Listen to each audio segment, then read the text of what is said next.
धर्म की राजधानी श्री अयोध्या, अवध, जहां कभी किसी का वध नहीं हुआ, अयोध्या जहां कभी कोई युद्ध नहीं हुआ, जो अवध है, जो अयुद्ध है, वहां भगवान का अवतार होता है।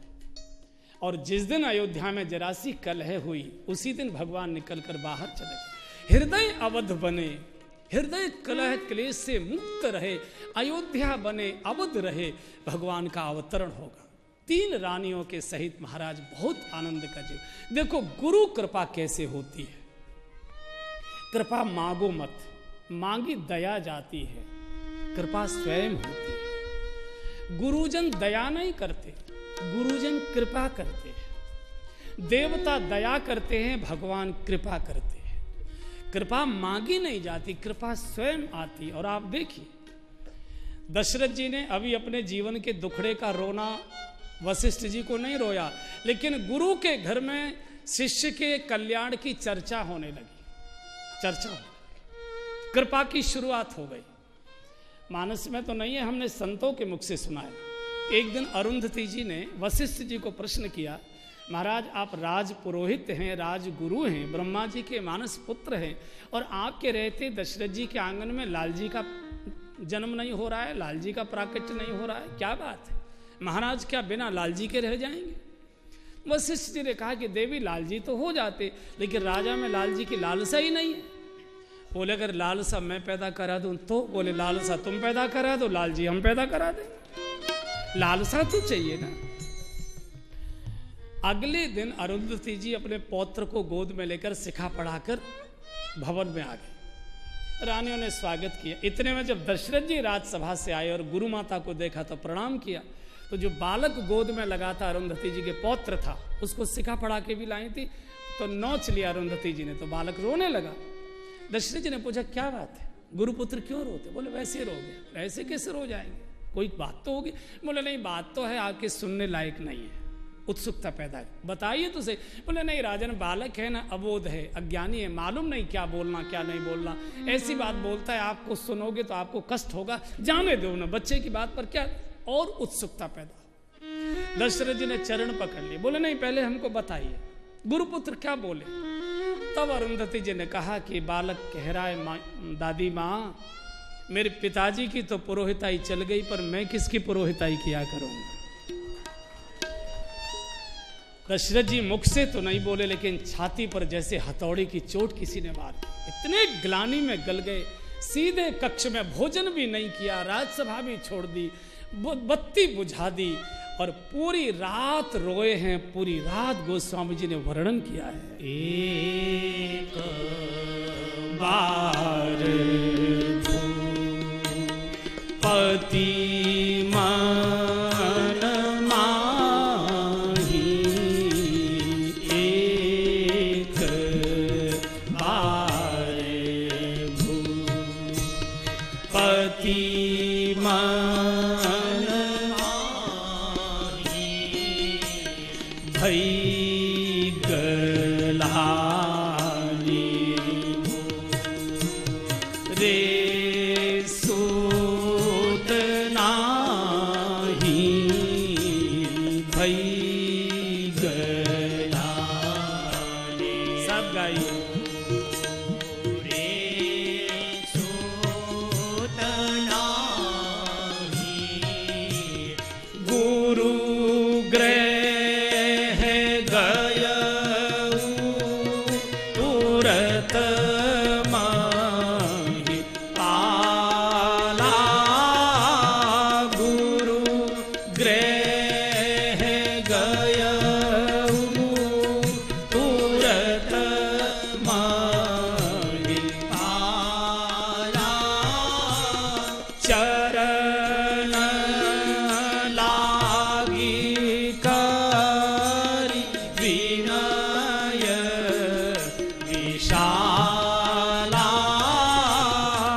के चरणों में सुना दिया। गुरु ही सुनाय कही वशिष्ठ बहु विधि समुझाय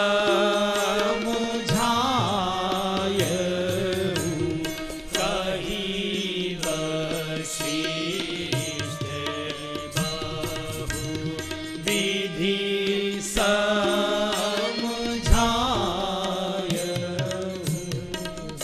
एक बार बहुत ग्लानि में रोए, पर एक बात अच्छी की, अपने दुखड़े को रोने पड़ोस में नहीं, परिचित नहीं, परिवार में नहीं, गुरु गृह गयो तुरंत महिपाला। और कभी जीवन में अशांति हो कहीं मत जाओ, सीधे किसी संत के चरणों में जाकर बैठ जाओ।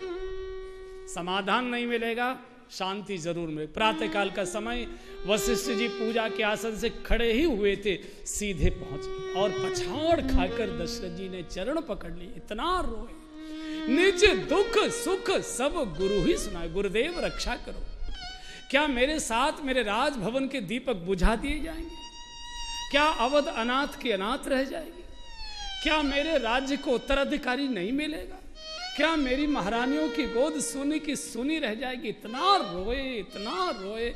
वशिष्ठ जी दशरथ जी को चुप करे, राजन रो मत, रो मत, धैर्य धार। और कहते कहते स्वयं भी रो पड़े, स्वयं। देखो दोनों ज्ञानी हैं, दशरथ जी धर्म धुरंधर गुण निधि ज्ञानी और वशिष्ठ जी महामुन ज्ञानी। ज्ञानी कभी रोया नहीं करता, लेकिन आज दोनों ज्ञानी रोए हैं। क्यों? क्योंकि भगवान हमेशा आंसुओं को ही मिलता है। जब तक रोओगे नहीं तब तक भगवान मिलेंगे। भगवान कहता है रोना पड़ेगा, मैं तो रोने से ही आता हूँ। मैं जब आया हूँ तो स्वयं भी रोऊंगा, तुम भी रो, मुझे बुलाना है तो रोना पड़ेगा। बहुत रोए तो वशिष्ठ जी ने सांत्वना दे दी, राजन धैर्य धारण करो। एक नहीं, धरो धीर होयं सुत चारी, 4 बेटों के पिता बनोगे। दशरथ जी तो और रोने लगे, गुरुदेव संतान कैसे होगी? बोले क्यों? बोले मेरे घर में तो मेरी रानियों को तो ऋतु धर्म बंद हो गया, संतान कैसे पैदा हो? वशिष्ठ जी ने कहा क्रिया से नहीं होगी, अब कृपा से आएगी। संतान प्रयास से नहीं होगी, प्रसाद से आएगी। कैसे होगी? बोले पुत्र कामेष्टि यज्ञ करना पड़ेगा। बोले बताइए क्या व्यवस्था करूं? बोले मैं नहीं कर सकता, कौन कर सकता है? बोले केवल श्रृंगी ऋषि। बोले महाराज वे तो कोई आते जाते नहीं। बोले अब तुमको चिंता नहीं करनी, अब गुरुता मेरे पास है, भार मेरे ऊपर है, अब तुम चैन करो, अब मैं बेचैन होता हूं। और वशिष्ठ जी ने स्वयं बुलाया है, श्रृंगी ऋषि पधारे हैं। श्रृंगी ऋषि वशिष्ठ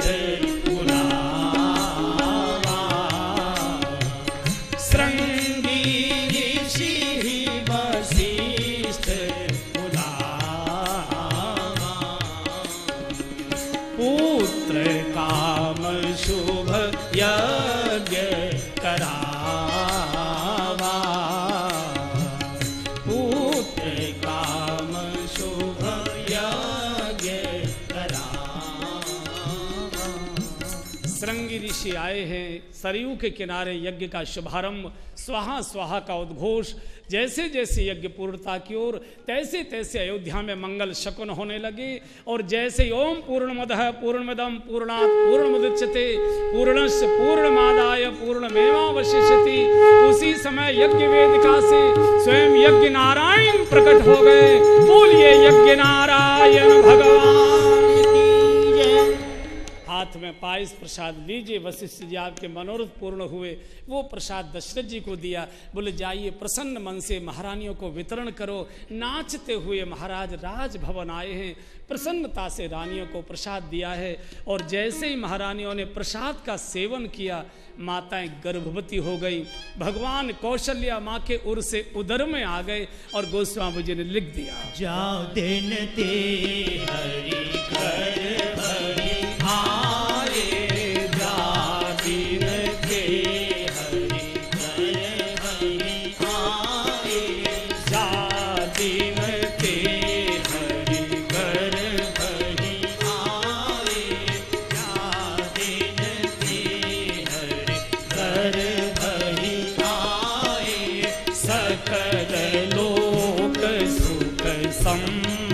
संपत्ति छाए, सकल लोक सुख संपत्ति छाए। मंदिर मह सब राज ही रानी, मंदिर मह सब राज ही रानी। शोभाशील तेज की खानी, शोभाशील तेज की खानी। आजादीन के हरि गर्भ ही आए, जादीन के हरि गर्भ ही आए। जिस दिन से भगवान माँ के गर्भ में आए हैं, सकल लोक सुख संपत्ति अयोध्या के अंदर विचरण करने लगे। ऋत और कुर्त कालगत त्यागी, सृष्टि का नियम टूट गया, सारी वनस्पति फलित हो गई। गाय के नीचे स्वयमेव दुग्ध की धारा। किसी ने सृष्टि से पूछा, अरे सृष्टि तूने नियम कैसे तोड़ दिया? बोले मैं नियम का पालन कैसे कर पाऊंगी? जब सृष्टा ही नियम तोड़ रहा है तो अब सृष्टि नियम का पालन कैसे कर पाएगी? बाप ही बेटा बनने को तैयार है। आज तो सागर सरता से मिलने आ रहा है। सरयू के अंदर जल प्रवाह तेज हो गया। भारतवर्ष के साधु संत ऋषि मुनि ध्यान धारणा छोड़कर मंत्र शक्ति से गति कर झुंड के झुंड अयोध्या के राजमार्गों पर कीर्तन हो रहा है। लोग कहते हैं कुंभ तो प्रयाग में लगता था, अयोध्या में कब से लगा? ऐसे दिव्य ललाट वाले साधु हमने कभी देखे नहीं। अयोध्या के नागरिकों को पता चल चुका है, माताएं गर्भवती हो चुकी हैं। पूरे अयोध्या में मांगलिक अनुष्ठान होने लगे, व्रत नियम होने लगे, कथा कीर्तन होने लगे। भगवान शिव से मनौतियां मनाई जा रही हैं। हे भोलेनाथ, हे अवडरदानी, हे शंकर भगवान, आज तक जो कुछ हमने पूजा पाठ जप तप नियम व्रत अनुष्ठान दान तीर्थ सत्कर्म जो कुछ भी अच्छा काम किया हो, सबका फल एक साथ दे दो। हमारी महारानियों की सूनी गोद भर दो। हमारे राज परिवार को उत्तराधिकारी प्रकट करो। हम अनाथों को सनाथ करो। राजमहल को किलकारी से गुंजा दो। पूरे अयोध्या के अंदर मंगल अनुष्ठान। अब गर्भ के चिन्ह माताओं के शरीर पर प्रकट होने लगे। संकोच में माताएं बाहर नहीं आती। गुरु वशिष्ठ और गुरु माता राजभवन में आकर महारानियों को सुंदर सुंदर पुराणों की कथाएं सुनाती है। पूरे राजभवन को सुंदर सुंदर चित्रों से सजाया गया है। देखो, अगर देश का और अपने परिवार का चरित्र शुद्ध रखना है, कुछ मत करिए, अपने घर की दीवारों के चित्र शुद्ध कर लीजिए, चरित्र देश का अपने आप शुद्ध हो जाएगा। चित्र का परिणाम मन पर बहुत हुआ करता है। अच्छे महापुरुषों के, देवी देवताओं के, क्रांतिकारियों के, संतों के चित्र लगाओगे। जैसे इस हॉल में देखो कितने सुंदर सुंदर चित्र है। जो देखते हो वही लीला में मन चला जाया करता है। जैसा चित्र देखता है मनुष्य का चिंतन वैसा ही होता है। 4 मास पूर्ण हुआ, 5वां मास पूर्ण, 6ठा मास पूर्ण, उत्सुकता बढ़ती जा रही है। अयोध्या से नींद गायब हो गई। नींद परी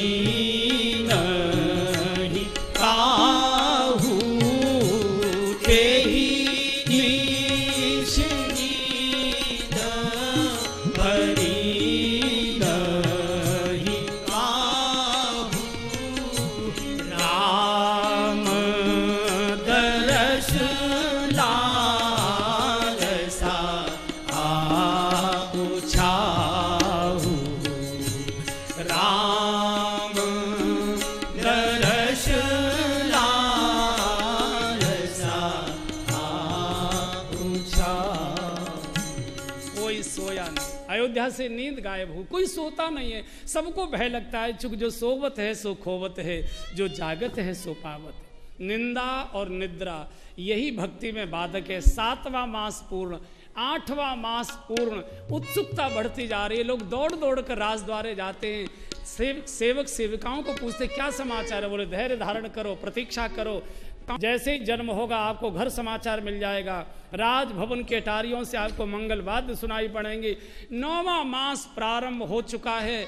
अयोध्या की माताएं पूरी रात, पुरुष लोग राजभवन की परिक्रमा करते हैं और पूरी रात माताएं अपनी छतों पर बैठकर पुकारती हैं, हरि आ जाओ, हरि आ जाओ, हरि आ जाओ, हरि आ जाओ, हरि आ जाओ, हरि आ जाओ।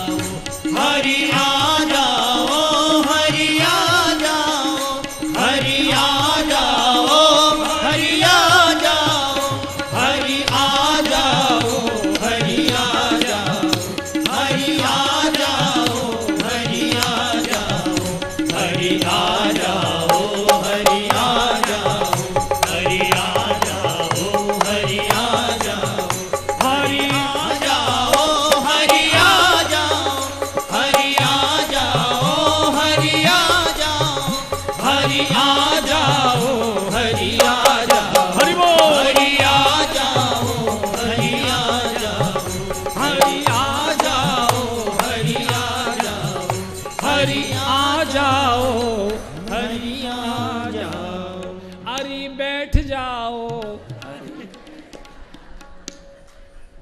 अभी देख पुकारना तो पड़ेगा।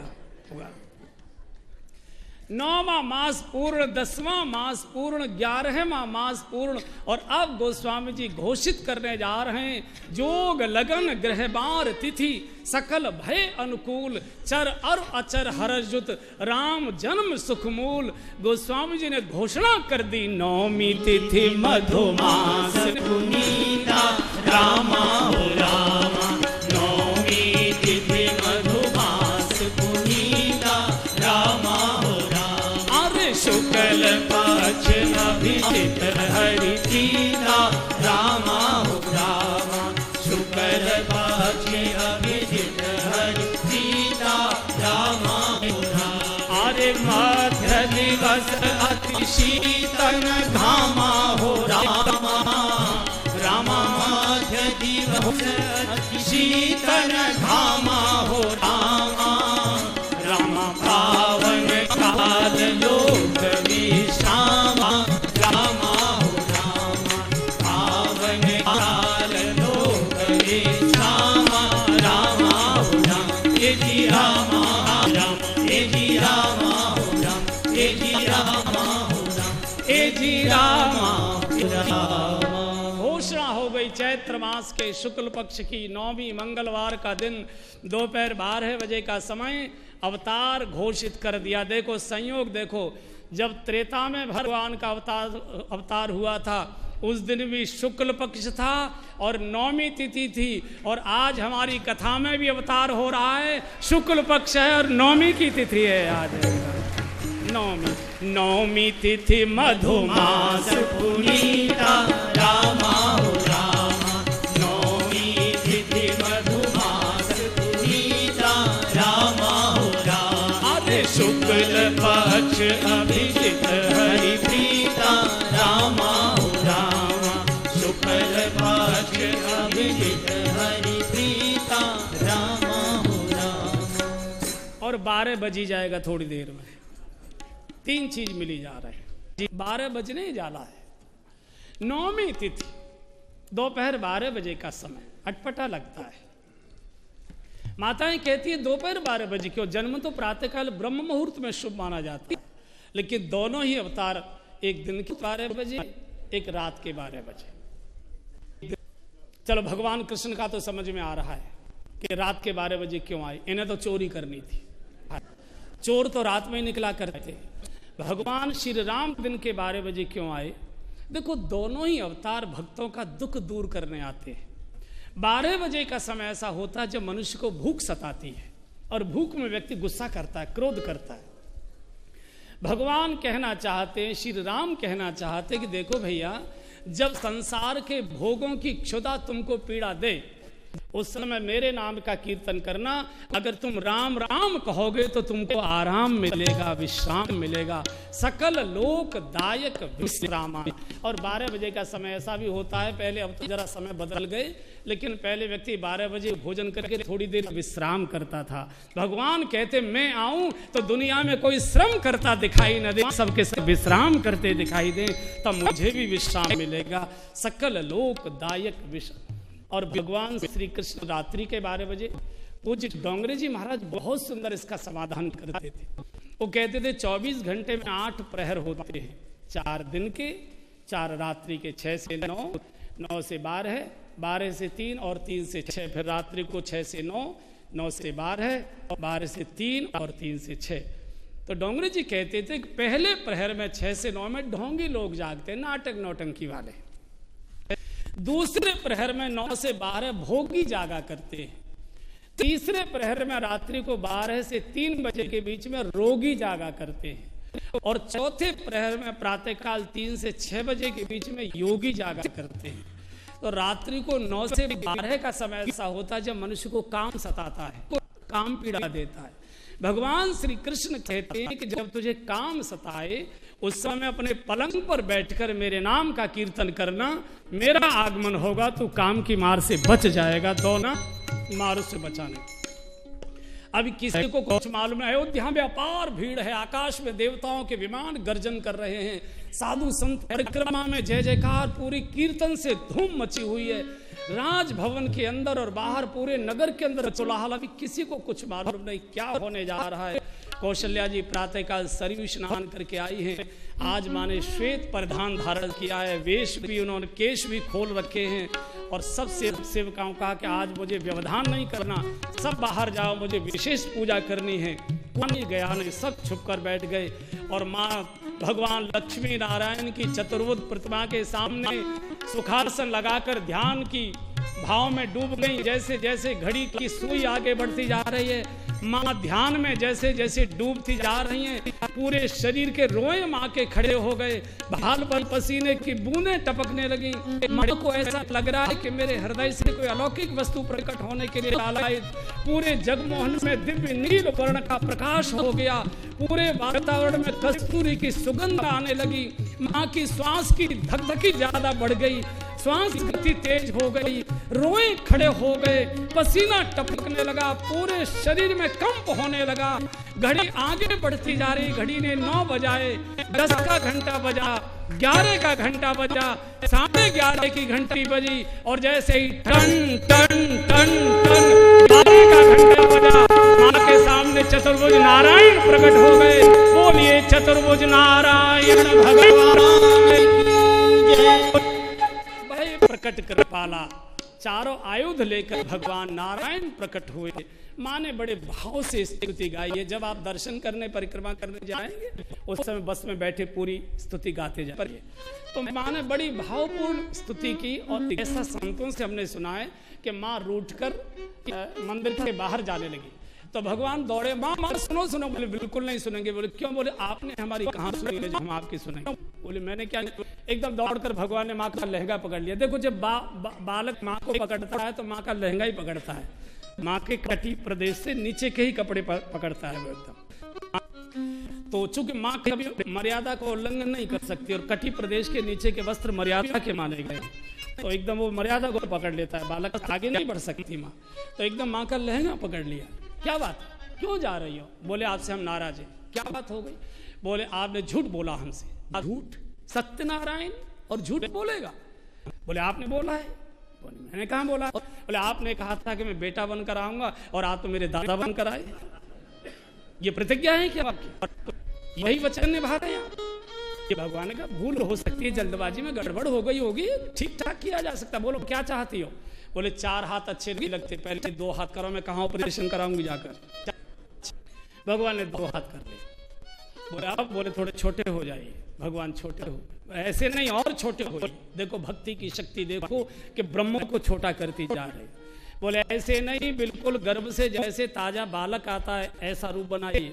भगवान माँ की गोद में बिल्कुल ताजे बालक के रूप में आते। भगवान ने कहा तो राजी हो? बोले हाँ, रूप तो ठीक बना लिया लेकिन बातें तो बूढ़ों जैसी कर रहे हो। बातें तो बूढ़ों जैसी कर रहे हो, बालक कोई बातें करता है क्या? तो भगवान ने पूछा मैं करूं क्या? बोले रोइए। बालक जब पैदा होता है तो रोया करता है, तब परिवार में पता लगता है कि बच्चा आ गया, आपको रोना पड़ेगा। भगवान ने कहा हम नहीं रोएंगे। क्यों? क्यों नहीं रोगे? बोले जिसको दुख होता है वो रोए, हमको तो कोई दुख नहीं है, हम तो आनंद के सागर हैं, हम क्यों रोए? कौशल्या जी ने कहा महाराज रोइए। बोले क्यों रोऊं? बोले दुनिया तो अपने दुख में रोती है, एक आप ही तो हो कि दुनिया के दुख में आप रोया करते हो। जब तक आप नहीं रोओगे दुनिया का दुख दूर नहीं होगा, आपको रोना पड़ेगा। भगवान ने कहा वैसे तो मन नहीं था लेकिन अब आप कह रही हो तो सुन, वचन सुजाना ठान लिया। बोले चलो रोए देते हैं। और करके भगवान ने ऐसा दो रुदन शुरू। अरे बाप रे, बाबा जी के यहाँ भी पैदा हो गई क्या? अरे बाप रे, बाबा जी के यहाँ भी बालक हो गए। और आजकल बाबाओं के यही बालक हो रहे हैं, ब्रज में नहीं हो रहे, तो बाहर की बात कह रहे हैं। ब्रज के साधु तो बड़े विरक्त हो रहे। अरे बस बाहर सुन सी सुरुदन परम वीर संभ्रम चली आई सबया। सुन सी सुरुदन परम वीर संभ्रम चली आई सबया।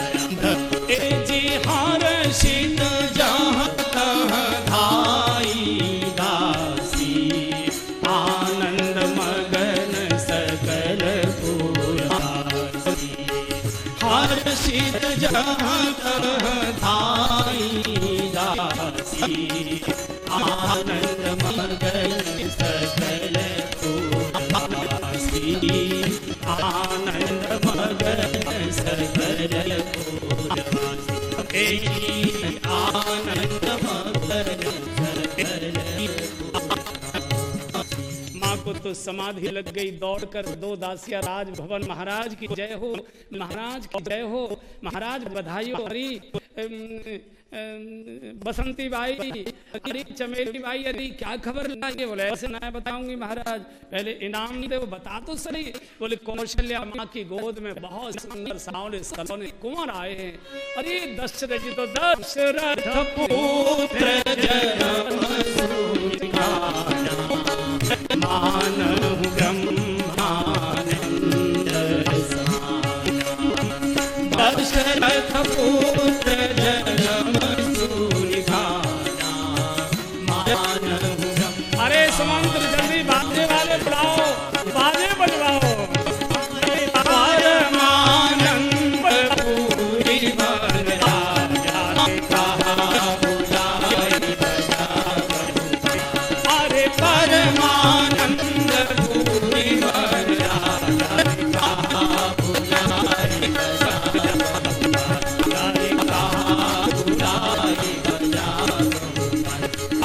कहा बुलाई बजा, हरे कहा बुलाई बजा। अभी इतनी जल्दी नहीं आएंगे, दादी को बड़ी चिंता हुआ है। अभी तो अभी तो कुछ नहीं हुआ है, अभी तो जी भी नहीं मिचराया, अभी कुछ तो हो, अभी तो नर्सिंग होम भी नहीं गई है, थोड़ी देर लगेगी, इतना जल्दी नहीं होगा। दशरथ जी ने बाजे बजवाना शुरू कर दिया, नाचने लगे, हार लुटाने लगे। हमको ऐसा लगता है लड़के के होने में तभी से बाजे बजना शुरू हुआ है। घर में बेटी पैदा हो जाए, कन्या का आगमन हो जाए, लक्ष्मी जी का अवतार हो जाए, केवल 2 बार तवा खटकाएंगे, सारे घर को सांप सूंघ जाता है पूरा। सबके होठ पर टेप, कोई किसी से बोलता नहीं।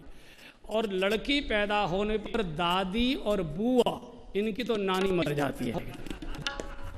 ये गए तो ये कलेश कहाँ था?